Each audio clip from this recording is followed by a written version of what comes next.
नहमदुहु व नुसल्ली अला रसूलिहिल करीम अम्मा बाद फ़ाऊज़ बिल्लाहि मिनश शैतानिर रजीम बिस्मिल्लाहिर रहमानिर रहीम। सामीन इकराम अस्सलामु अलैकुम। आज का मेरा मौज़ूई गुफ्तगू है मायूसी क्या है। अल्लाह की रहमत और उसके फ़ज़ल व एहसान से ख़ुद को महरूम समझना मायूसी है। और जब इंसान अल्लाह के फ़ज़ल व एहसान से नाउमीदी का शिकार हो जाता है तो वो मस्त गुनाह की तरफ माइल हो जाता है। और याद रखिए, वही इंसान अपनी तौबा पर कायम रह सकता है, पक्का रह सकता है, जो मायूस नहीं होता। और जो मायूस हो जाता है वो गुनाह की तरफ पलट आता है। जैसा कि मैंने पहले ज़िक्र किया, मायूसी इंसान को गुनाह की तरफ माइल कर देती है। इसलिए इंसान को मायूसी से बचना चाहिए। मायूसी बहुत बड़ा गुनाह है। कुरान मजीद फुरक़ान हमीद में है, वमन यक़नतु मिन रहमति रब्बी लज़्ज़ालून। और अल्लाह की रहमत से गुमराह लोगों के अलावा कौन नाउमीद हो सकता है। और एक जगह कुरान मजीद फुरक़ान हमीद में अल्लाह सुब्हानहू तआला फरमाते हैं, बेशक अल्लाह की रहमत से तो काफिर कौमें ही मायूस होती हैं। ला तक़नतू मिन रहमतिल्लाह, अल्लाह की रहमत से मायूस ना होना। इस्लाम के नज़रिया में मायूसी हराम है, जैसा कि कुरान मजीद फुरक़ान हमीद में फ़ला तकूनु मिनल क़ानितीन, कि मायूस हो जाने वालों में मत हो जाना। हदीस मुबारक में है, हज़रत अब्दुल्ला इब्न अब्बास फरमाते हैं कि रसूलुल्लाह सल्लल्लाहु अलैहि वसल्लम ने फरमाया, कबीरा गुनाहों में से एक गुनाह शिर्क करना, अल्लाह की रहमत से नाउमीद होना और अल्लाह की रहमत से मायूस होना है।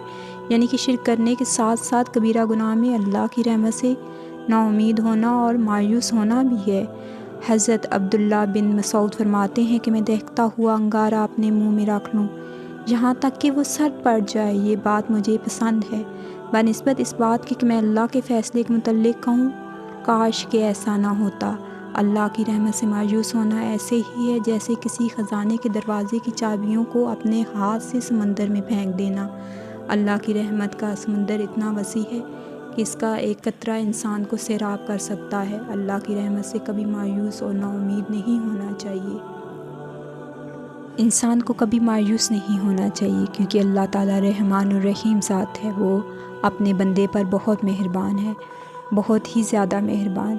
हज़रत अबू हुरैरा रज़ी ताला अन्हु से रवायत है कि अल्लाह के नबी सल्लल्लाहु अलैहि वसल्लम ने फरमाया है, अल्लाह ताला के यहाँ 100 रहमतें हैं, उसी रहमत में से एक हिस्सा उसने जिनों इंस जानवरों और कीड़े मकोड़ों के दरमियान उतारा है। उसी एक हिस्से की वजह से ये एक दूसरे पर नरमी और रहम करते हैं। उसी वजह से वहशी जानवर अपने बच्चे पर शफ़क़त करता है। और अल्लाह ताला ने 99 रहमतें क़यामत के दिन के लिए रखी हैं। इनके ज़रिए से अपने बंदे पर रहम फरमाएंगे।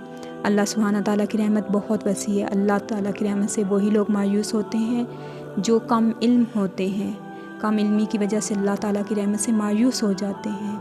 या वो लोग होते हैं जो बेसब्रे होते हैं, जब मुश्किल और मुसीबत आती है तो बेसब्री की वजह से अल्लाह की रहमत से मायूस हो जाते हैं। या वो लोग होते हैं जो दूसरों की चीज़ों से हसद करते हैं और अपनी मुश्किलात को दूसरों की आसाइशों से कंपेयर करके मायूसी का शिकार हो जाते हैं। अल्लाह सुब्हानहू तआला हम पर रहमत करे और हमें मायूस लोगों में मत करे और हम पर अपना फ़ज़ल करे। और इसके साथ मुझे इजाज़त दीजिए। वमा अलैना इल्लल बलागुल मुबीन।